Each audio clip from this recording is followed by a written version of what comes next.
ابراہیم علیہ السلام کو اللہ نے بیٹا دیا، حکم دیا کہ ذبح کرو، حکم پورا کریں، بیٹے کی جان جائے، بیٹے کی جان بچائیں، اللہ کا حکم جائے، قیامت تک کے انسانوں کو پیغام دیا ہم بیٹا قربان کر سکتے ہیں، حکم قربان نہیں کر سکتے۔ بیٹے سے پوچھا، بیٹا یہ حکم ملا ہے تجھے ذبح کروں، تیری کیا رائے؟ بیٹا بھی کس کا ہے؟ ابراہیم علیہ السلام کا ہے۔ تربیت کس کی ہے؟ ہاجر علیہ السلام کی ہے۔ ایمان کے ماحول میں تربیت ہے، ایمان کی بات سکھائی گئی ہے، ایمان کو دل میں اتارا گیا ہے، اللہ کی عظمت دل میں بٹھائی گئی ہے۔ تو بیٹا کیا کہتا ہے؟ ہاں، بیٹا کیا کہتا ہے؟ یہ ہے ایمان والوں کا جواب۔ یا ابت فعل ما تؤمر ستجدنی انشاء اللہ من الصابرین۔ اے میرے والد، آپ کو جو حکم ملا ہے آپ کر گزریں، آپ انشاءاللہ مجھے صبر کرنے والوں میں سے پائیں گے۔ یہ ہے ایمان، حکم پورا کرنا ہے۔ اب رمضان آ رہا ہے، روزہ اللہ کا حکم ہے، مولوی صاحب کا نہیں، مولوی صاحب کا نہیں۔ 7 باتیں فرمائیں سید الکونین، سرور دو عالم، امام الانبیاء حضرت محمد مصطفیٰ صلی اللہ علیہ وسلم نے رمضان آنے سے پہلے 7 باتیں فرمائیں۔ یہ 7 باتیں گھر گھر ہوں، اس کے تذکرے ہوں، چرچے ہوں، بچوں میں باتیں ہوں، بڑوں میں باتیں ہوں۔ 7 باتیں فرمائیں۔ پہلی بات فرمائی آپ نے، دیکھو رمضان کا مہینہ آ رہا ہے، یہ برکت والا مہینہ، یہ برکت والا مہینہ، برکتیں سمیٹنی ہے۔ دوسری بات، اللہ اپنے بندوں کی طرف متوجہ ہو جاتے ہیں، بندوں کو بھی چاہیے اللہ کی طرف متوجہ ہو جائیں، باقی طرف سے توجہ ہٹا لیں۔ تیسری بات فرمائی، اللہ اپنی رحمت خاصہ نازل فرماتے ہیں، خاص رحمتوں کا نزول ہے، لوٹ لو لوٹ لو۔ بعض دکانوں پہ نا رش ہوتا ہے، بھئی یہ رش کیوں لگا ہے؟ پتہ کیا جواب ہوتا ہے؟ سیل لگی ہے۔ کیا لگی ہے؟ تو رمضان میں کیا لگ گئی بھائی؟ اب بولو تو صحیح، رمضان میں کیا لگ گئی؟ فرض کا ثواب کتنا؟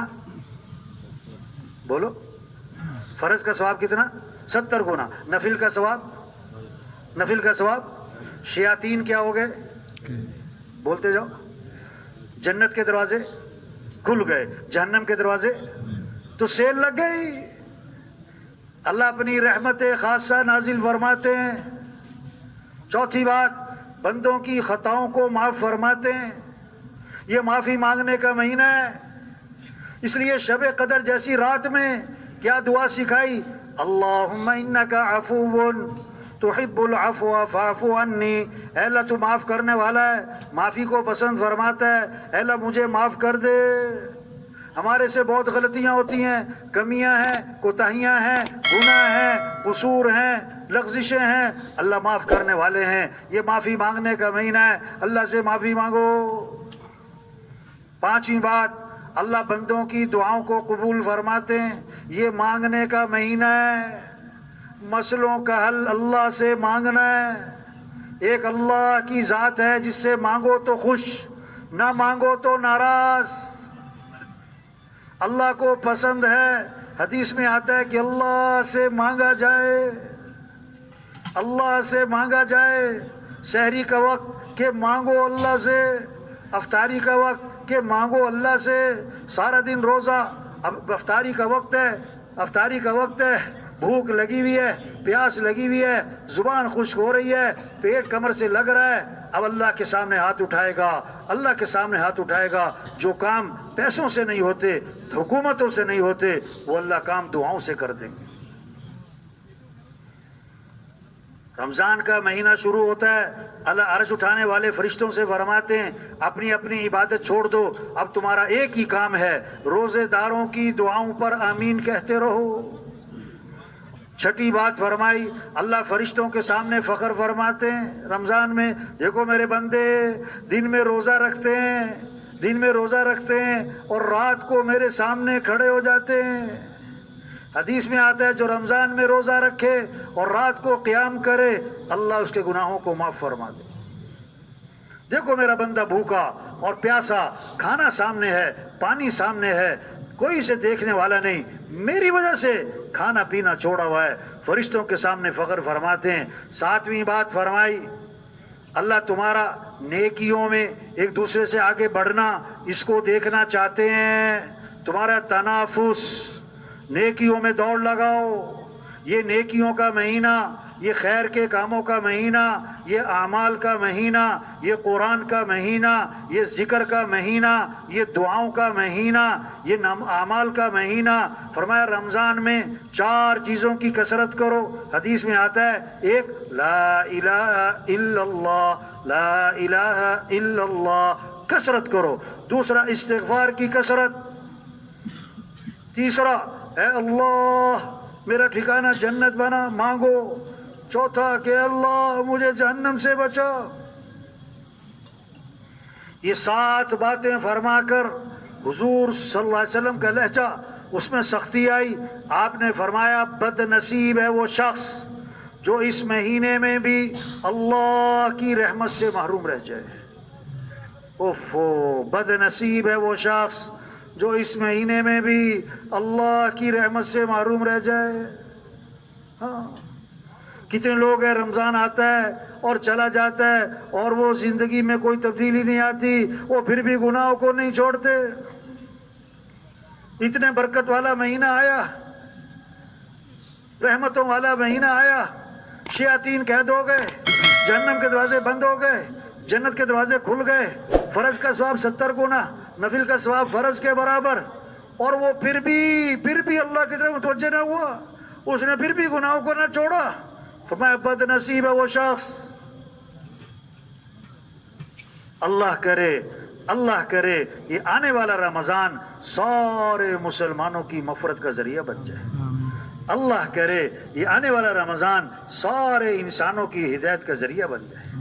ہاں، رمضان تو اگلے سال بھی آئے گا، ہم ہوں گے کہ نہیں یہ کوئی پتہ نہیں، ہم ہوں گے کہ نہیں یہ کوئی پتہ نہیں، پتہ نہیں کس کس کا آخری رمضان آ رہا ہے۔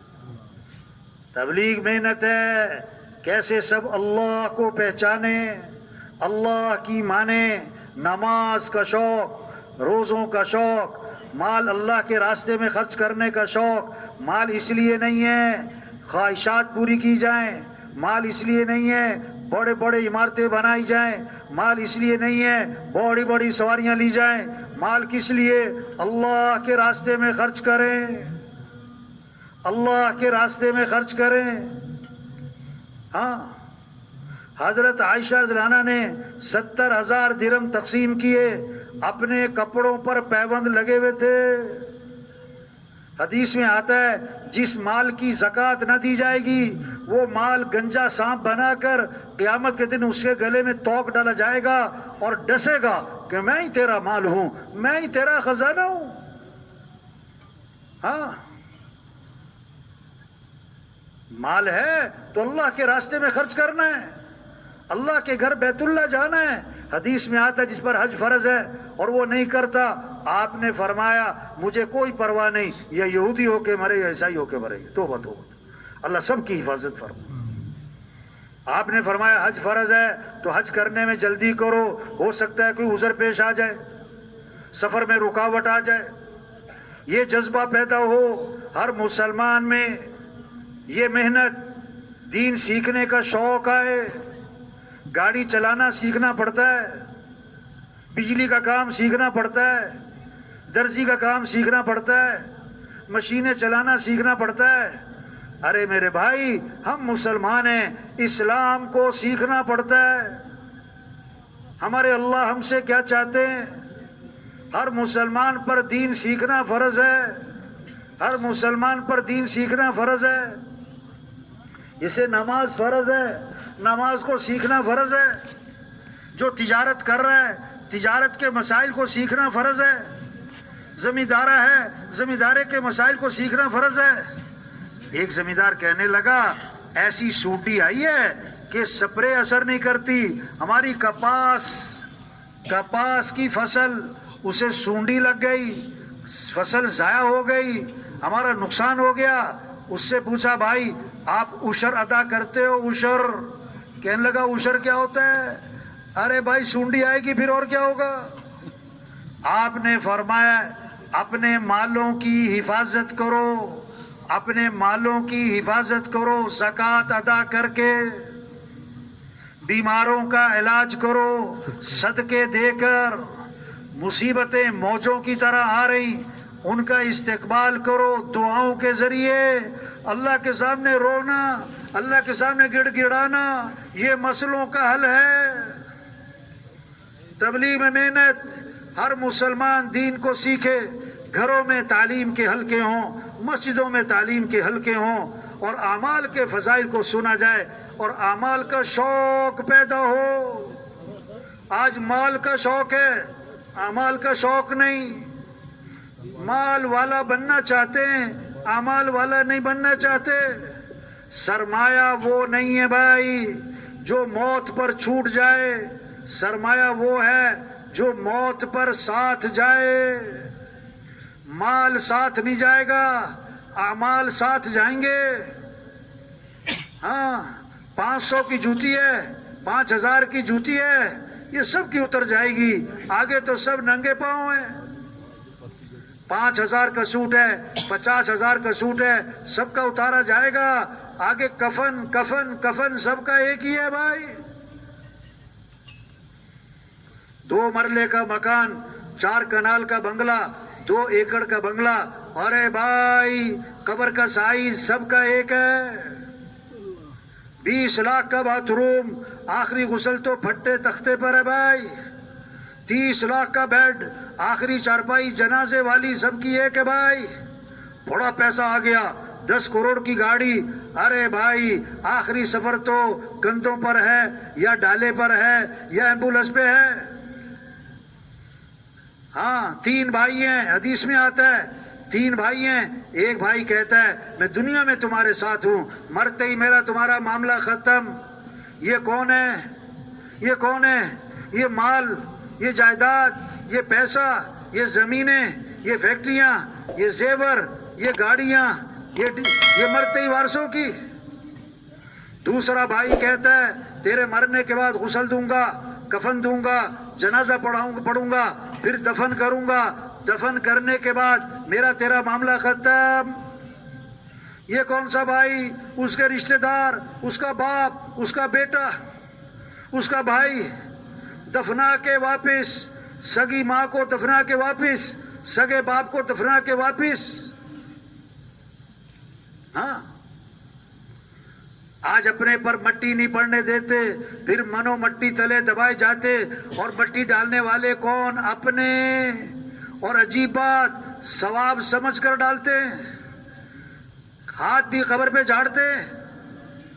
تیسرا بھائی کہتا ہے میں قبر میں بھی ساتھ ہوں، میں قیامت میں بھی ساتھ ہوں، ہمیشہ تیرے ساتھ۔ یہ کون سا بھائی ہے؟ بولو تو صحیح۔ اعمال اب اچھے ہیں یا برے؟ اچھے ہیں یا برے؟ تو حقیقی بھائی کون سا ہوا؟ بولو بھائی، آج زور کس پہ لگ رہا ہے؟ مال، جائیداد، دنیا میں شہرت، خاندان میں، علاقے میں لوگ مجھے جانے پہچانے۔